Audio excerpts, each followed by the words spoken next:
Pero dadating 'tong mga solusyon na 'to guys 'no, sa pera. Kasi yung iba sa inyo may kita naman kayo or may income, pero it's a very slow, um, kind of thing.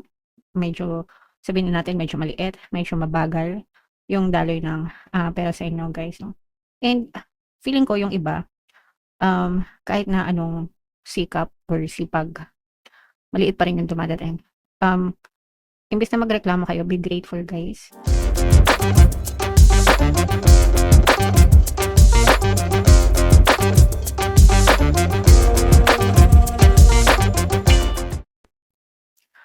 Hello guys, hello Aries, welcome back to Pinay Pixie Tarot. Ang pamagat ng episode natin for tonight is mga blessings para ngayong May para sa Aries, Sun, Moon, Rising Sign, and Venus. So, unahin natin tong deck na to guys. Ito yung mga angel messages para sa inyo.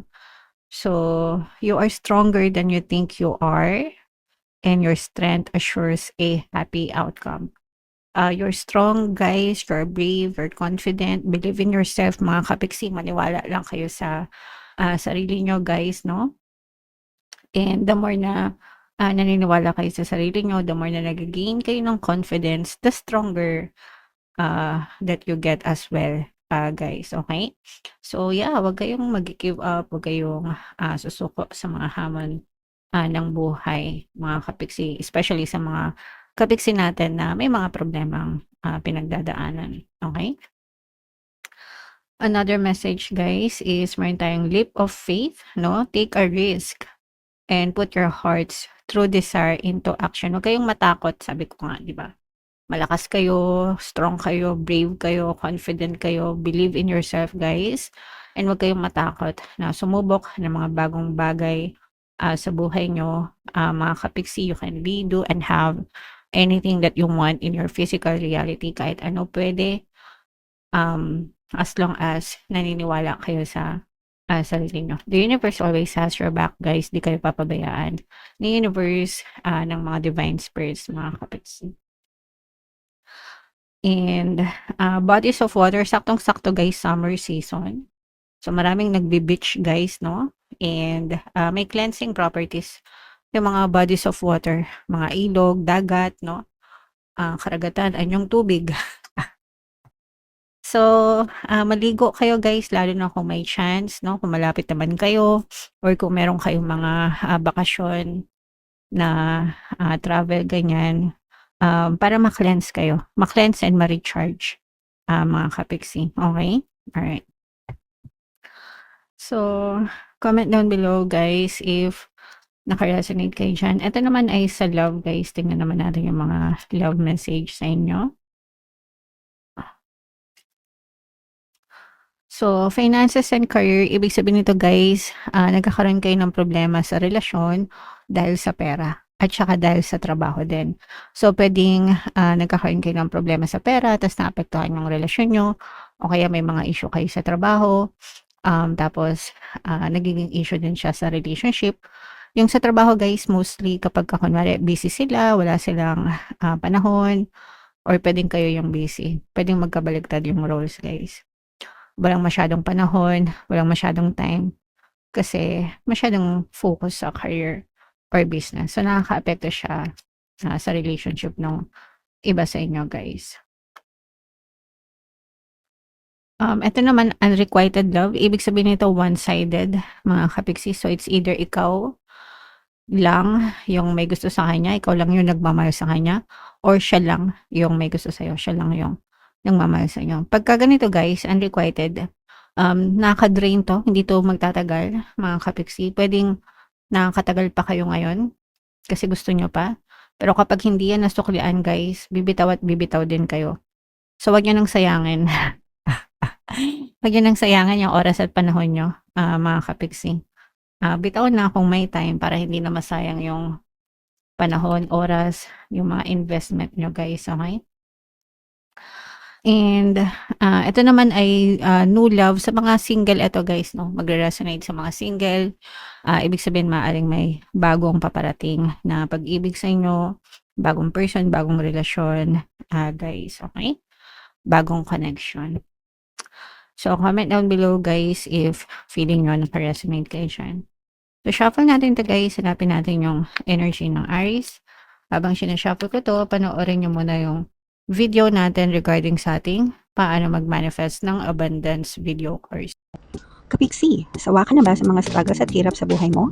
Masipag ka ba at masikap sa buhay ngunit hindi ka pa rin umaasenso? Ilang beses ka na bang nag-attempt mag-negosyo at mag-invest pero palagi ka pa rin nalulugi? Sa pagkakataon na ito ay maaaring may subconscious beliefs ka na nagiging balakid sa iyong pag-unlad at pagyaman. Introducing, paano mag-manifest ng abundance video course. Dito ay matututunan mong ma-overcome ang mga balakid mo para tuluyan ka ng umunlad, umasenso, sumagana, maging matagumpay, successful at maswerte sa iyong kabuhayan, pera, trabaho, negosyo, salapi at kaperahan ng bonggang-bongga. Dali, mag-send na ng email sa pinoypixie@gmail.com at simulan na ang iyong pagyaman ngayon. Alright, so sa lahat ng mga interesado guys sa ating mga video course, naka-flash sa screen yung mga available natin na video courses. Mag-send lang kayo ng email sa pinoypixie@gmail.com. And sa mga naghahanap ng pampaswerte guys, meron tayong money shaker jar. Ito yun guys, no? Super effective na pampaswerte. At saka ito mga kapixie. So, ito yung ating WhatsApp number. Chat nyo lang ako dyan guys. Yeah. So, itong money shaker jar guys, pwede yan sa trabaho, negosyo, salapi, pera, kabuhayan, life in general guys. Napaka-effective as in ang dami ng success stories. So, Aries kayo ay na-present ng King of Wands. Meron din tayong presence dito ng Air sign, Aquarius, Gemini, Libra. For some of you, maaaring may air element kayo sa inyong natal chart or you may be dealing with other earth signs. This is both positive and negative. Yung mga negative, pwedeng balakid nyo sa blessings or mga problema. And yung iba sa inyo guys, ito nakikita natin, mga problema sa pera ito. Financial troubles, guys, marami kayong isipin, no? Marami kayong iniisip, marami kayong problema. Pagdating sa pera, yung iba sa inyo, nahihirapan kayong maghanap ng solusyon. Although hindi naman lahat guys, pero yung iba sa inyo, nagkakaroon ng mga financial problems. And, yeah, so, ganun talaga guys. Minsan, may mga problema sa pera, hindi natin maiwasan. So, kailangan nyo lang, humanap ng paraan kung paano masolusyonan. Pero guys, alam mo ba ang solusyon dito ay ikaw, no? So, ikaw ang solusyon sa mga money problems mo, mga kapixie. So, huwag kayo masyadong mag-focus sa money problems, mag-focus kayo sa solution, guys. Okay? Pero dadating tong mga solusyon na to, guys, no? Sa pera. Kasi yung iba sa inyo, may kita naman kayo or may income, pero it's a very slow kind of thing. Medyo, sabihin na natin, medyo maliit, medyo mabagal yung daloy ng pera sa inyo guys, no? And feeling ko yung iba, kahit na anong sikap or sipag, maliit pa rin yung dumadating. Imbes na magreklamo kayo, be grateful guys, kasi kahit maliit, may dumadating. And the more na grateful kayo, nagsishift yung energy nyo into positive, and mas lalo nyong pwedeng mabuksan yung pintuan ng mga blessings. So, imbis na magreklamo guys, yung iba, kasi yung iba nagre-reklamo, sumasakit ulo, nagwo-worry.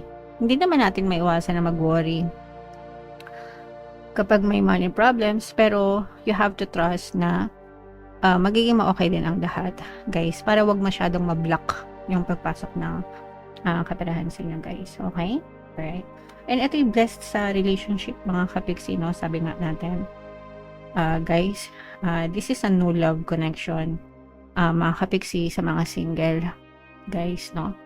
Pero this is too early to tell, pero definitely ito talaga may nag-i-spark, no, between you and that specific person. So pag ito'y nagtuloy-tuloy, guys, magiging ma-okay yung takbo ng relationship nyo.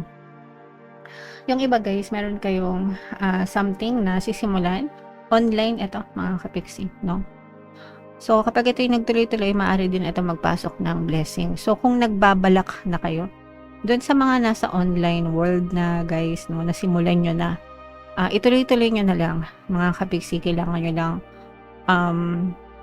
tiyagain.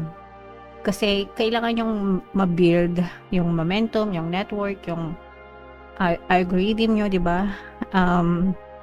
Pagdating sa online, it's all about algorithms, guys, no? So, kailangan nyo lang maging consistent, mga kapiksi. Okay? Pero kung nakapagsimula na kayo sa online, kung ano man yan, content creation, affiliate, freelancing, whatever guys, tuloy-tuloy nyo lang, mga kapiksi. Yung iba sa inyo guys, nag-iisip kayo na mag-abroad, pero, eto na naman yung pero natin guys, marami kayong limiting beliefs, mga kapiksi. Lalo na kung kinukumpara, excuse me, sorry.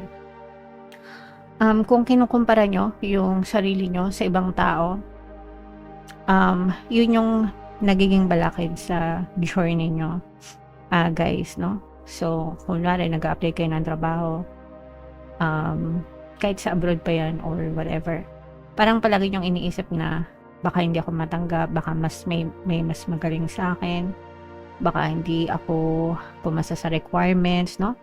Yung mga medical na yan, ganyan, or kung ano mang kasing requirements. So, yun yung nagiging balakid, especially sa mga nag-a-abroad or sa mga nag-a-apply, kahit hindi sa abroad, guys. So, kailangan yung i-overcome yung mga ganun. Yung requirements, guys, formality lang yan. Promise.